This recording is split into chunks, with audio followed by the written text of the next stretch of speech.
జిల్లా జైనూర్ మండల కేంద్రంలో కొమరం భీం చౌక్ ప్రధాన రహదారిపై ఆదివాసీ నాయకులు ధర్నా చేశారు. డీఎస్పీ డౌన్ డౌన్ అంటూ ఆదివాసీ నాయకులు నినాదాలు చేశారు. ఎన్నికల రోజు ఇరు వర్గాల మధ్య జరిగిన వాగ్వాదంలో 300 మందిని అరెస్టు చేస్తామని చెప్పి 20 మందిని అరెస్ట్ చేశారని ఆగ్రహం వ్యక్తం చేశారు. తమకు మాయమాటలు చెప్తున్న డీఎస్పీని వెంటనే సస్పెండ్ చేయాలని ఆదివాసీ నాయకులు డిమాండ్ చేశారు. కేవలం నామకి వస్తే 20 మంది మీద కేసులు చేయడం అంటే ఏంటిది అన్నట్టు? ఇది అసలు ప్రజాస్వామ్యంలో శాంతి భద్రతలు ఉన్నాయా? ఏజెన్సీ ప్రాంతంలో శాంతి విఫలమైనాయి కాబట్టి 20 మీద కాదు 600 పైగా దుండగులు ఇక్కడే తిరుగుతున్నారు. అయినా పోలీసులు వహిస్తూ సాదయ్య పైన విచారణ చేయాలా? ఎందుకు ఈ దుండగులను ఎందుకు రక్షిస్తున్నారు? కాబట్టి సాదయ్యపై విచారణ చేయాలా? ఎంత డబ్బులు తీసుకున్నాడు డిఎస్పీ? ఖచ్చితంగా వారిని విచారణ చేయాలా? అది ఇప్పుడున్నటువంటి ఎస్పీ గారు తగు చర్యలు తీసుకోవాలని డిమాండ్ చేస్తూ ఉన్నాం. మందితో అటాక్ చేసిన కేవలం 20 మంది మీద కేసు చేసిండ్రు వీళ్ళు.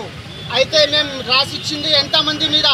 కనీసం 400 పేర్లు ఉన్నాయి. దాంట్లో మొత్తం కత్తిలతో రాళ్లతో మళ్ళీ కట్టెలతో ఒక ఎస్సీకి చెందిన వాళ్ళ పైన అటాక్ జరిగింది. మేసరం లక్ష్మణ్ అనే మా పావనవాడకు చెందిన ఆదివాసీ ముద్దుబిడ్డ ఆయన మీద కూడా అటాక్ జరిగింది. అయితే వాళ్ళ మీద కేసు పెట్టిన మామూలుగా సింపుల్ కేసు పెట్టేసి మమ్మల్ని ఇట్లా సంజాయించి మమ్మల్ని కాపరేట్ చేయండి, 15 రోజులు టైం ఇవ్వండి అని ఇంతవరకు ఏ చర్య తీసుకోలేరు.